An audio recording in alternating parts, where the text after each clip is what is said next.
नमस्ते दोस्तों। इस वीडियो में आज हम पढ़ेंगे कक्षा 9 गणित का वार्षिक पेपर जो आपके 2025-26 एग्जाम में जरूर आएगा। तो वीडियो को लास्ट तक देखिएगा और अगर आपने इसके पहले के एग्जाम के वीडियो नहीं देखे हैं तो उन्हें भी जरूर देखिएगा, जैसे हिंदी, संस्कृत, विज्ञान और समाज विज्ञान। तो आप लोग उनको भी देख सकते हैं। तो चलिए शुरू करते हैं।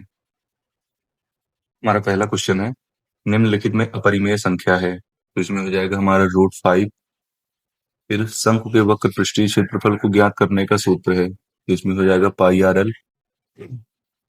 फिर है बिंदु -3 -5 होगा, तो इसमें हो जाएगा तृतीय चतुर्थांश में, क्योंकि उसमें दोनों माइनस होते हैं तृतीय चतुर्थांश में।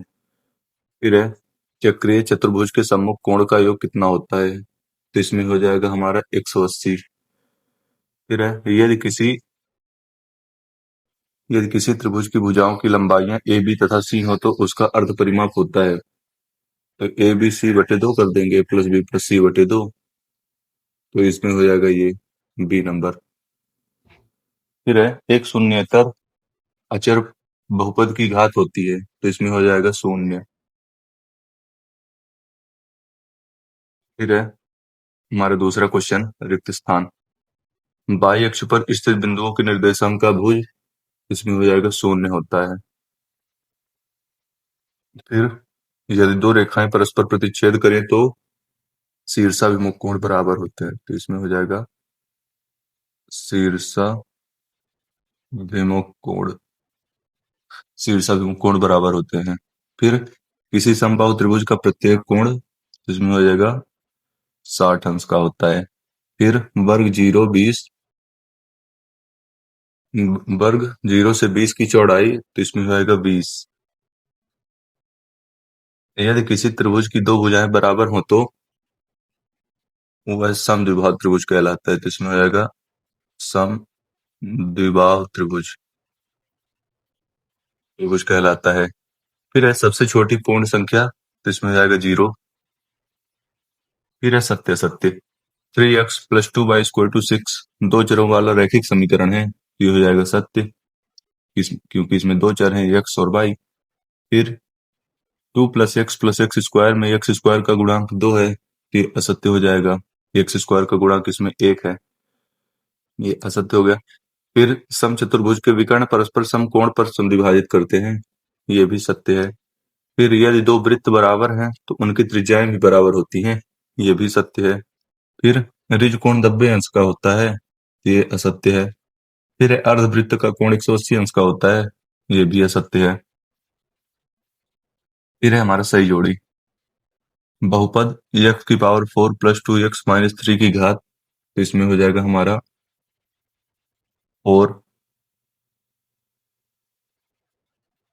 जो मैक्सिमम होता है वही घात होती है, तो ये हो जाएगा। बिंदु 2 7 की कोटि है, तो इसमें हो जाएगा 7।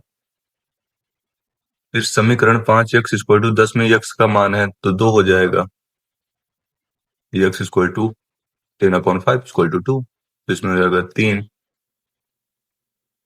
फिर समीकरण 4x + 3y - 7 = 0 की तुलना ax + by + c = 0 से करने पर b का मान, तो इसमें हो जाएगा चौथे में b का मान 3, इसमें हो जाएगा ये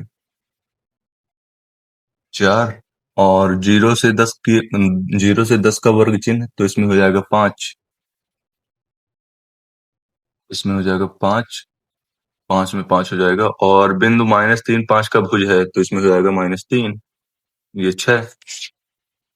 अब है हमारा एक वाक्य में उत्तर। बहुपद 5x - 4x² + 7 का x = 0 पर मान लिखिए। x = 0 कर देंगे तो इसका मान हो जाएगा 7, क्योंकि x = 0, तो 5 × 0 = 0, 4x, और ये 0 हो गया तो 4 × 0 = 0 + 7, तो इसका हो जाएगा 7। फिर समकोण की माप कितनी होती है, तो इसमें हो जाएगा 90 अंश। फिर समकोण त्रिभुज की सबसे बड़ी भुजा का नाम लिखिए, तो इसमें हो जाएगा कर्ण, यानी हाइपोटेनियस। फिर आयत के प्रत्येक कोण की माप कितनी होती है, तो इसमें हो जाएगा 90 अंश।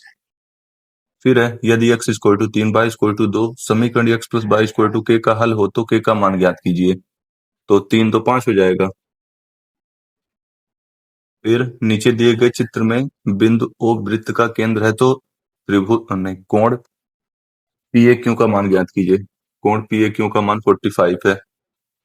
कोण पी ए क्यू का मान 45 है। फिर इसके आगे से आप क्वेश्चन बस देख लीजिए। मध्य बिंदु प्रमेय का कथन लिखिए। फिर है समांतर चतुर्भुज के कोई दो कोण लिखिए, कोई दो गुण लिखिए। फिर है क्वेश्चन नंबर 7, रैखिक बहुपद की परिभाषा लिखकर एक उदाहरण लिखिए। फिर है इसका अथवा 2x plus Y plus Z का होल स्क्वायर का प्रसारित रूप लिखिए। फिर है परिमेय संख्या की परिभाषा लिखिए। फिर 64 की घात 1/2 और 8 की पावर 1/3 का मान लिखिए, मान ज्ञात कीजिए। फिर है निम्न आकृति में बिंदुओं ए व बी के निर्देशांक लिखिए। ए व बी के निर्देशांक लिखिए। फिर है चित्र द्वारा निर्देशांक तल में बिंदुओं 2, 4 तथा -1, -3 को दर्शाइए। भुज और कोट की परिभाषा लिखिए। फिर है इसका अथवा बिंदु 6, 8 की x अक्ष और y अक्ष से दूरियां लिखिए। फिर एक नोटबुक की कीमत एक कलम की कीमत से 2 गुनी है। इस कथन को निरूपित करने के लिए दो चरों वाला एक रैखिक समीकरण लिखिए। फिर है समीकरण x⁻⁻4 समीकरण x-4 इक्वल टू √3y की तुलना समीकरण ax plus by plus c equal to 0 से कर a, b तथा c के मान लिखिए।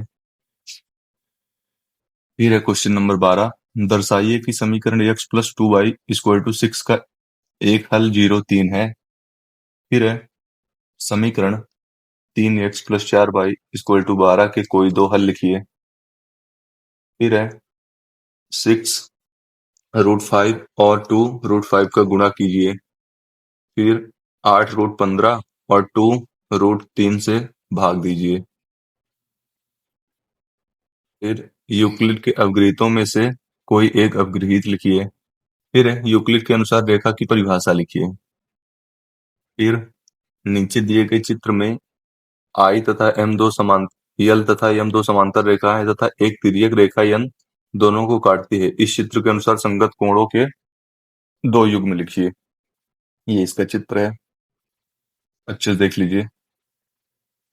फिर है नीचे दिए गए चित्र में यल तथा M दो प्रतिच्छेदी रेखाएं हैं। चित्र में शीर्षाभिमुख कोणों के दोनों युग्म लिखिए।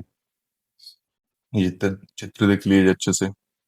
फिर है RHS सर्वांगसम नियम लिखिए राइट हैंड साइड और SAS सर्वांगसम नियम लिखिए साइड एंगल साइड। फिर है गोले का पृष्ठीय क्षेत्रफल ज्ञात कीजिए जबकि उसकी त्रिज्या 21 सेंटीमीटर हो।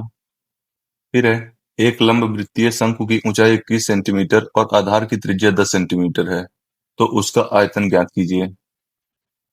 फिर है निम्नलिखित चित्र में त्रिभुज ABC की भुजाएं AB, BC तथा CA के मध्य बिंदु क्रमशः D, E तथा F हैं। सिद्ध कीजिए कि त्रिभुज BDE सर्वांगसम त्रिभुज FEB।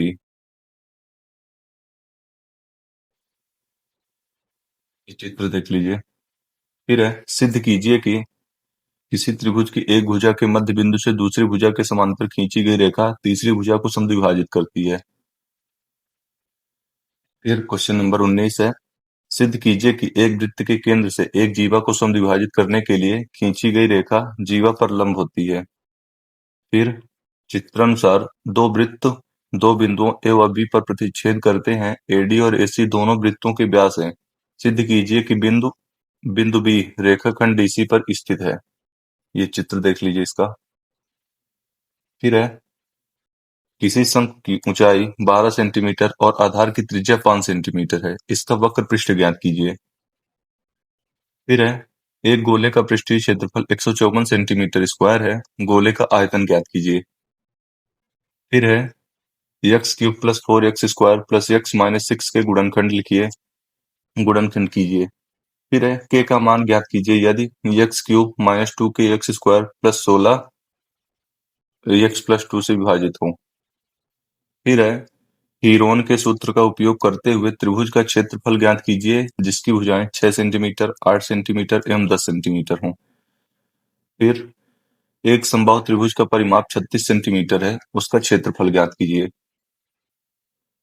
फिर एक परिवार ने जिसकी मासिक आय 20,000 है, विभिन्न मदों के अंतर्गत हर महीने होने वाले खर्च की योजना बनाई थी।